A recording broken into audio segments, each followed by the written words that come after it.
Welcome to another episode of Riding and Wrenching, the biggest little YouTube channel on the entire interwebs.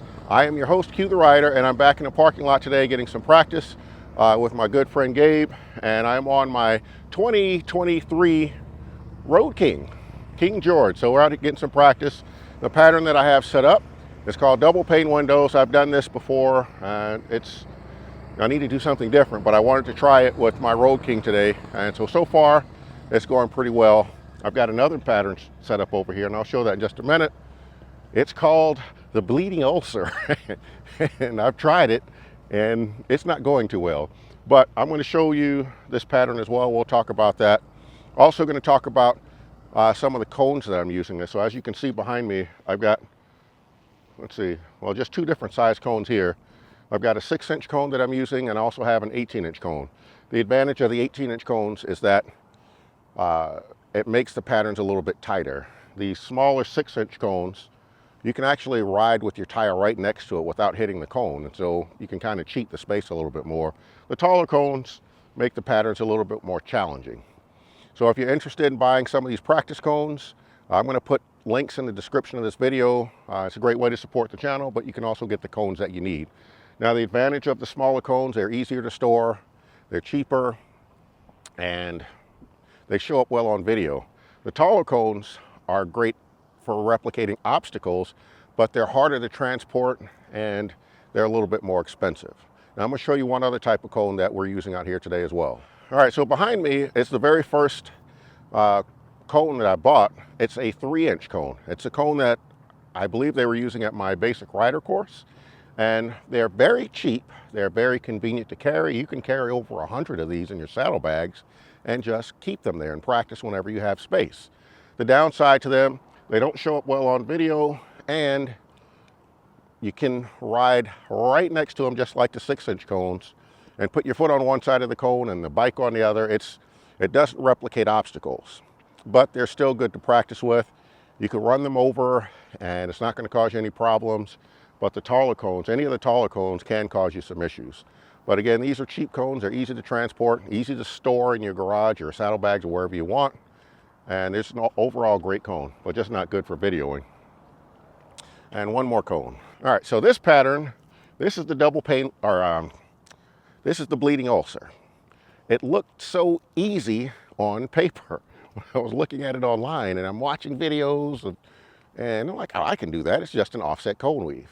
It's the tightest offset cone weave you've ever done in your life. So I'm going to put the drone over here. We'll take a look at that. And I'm going to make a couple of attempts to go through here. The nice thing for me about trying a tough pattern like this is that, number one, it keeps me humble.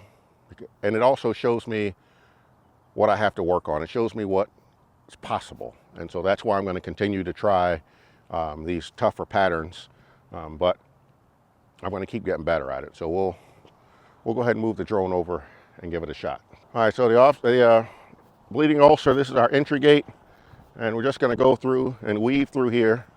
This part I can actually do up until the end, right here. Let's see, let's get these set back up.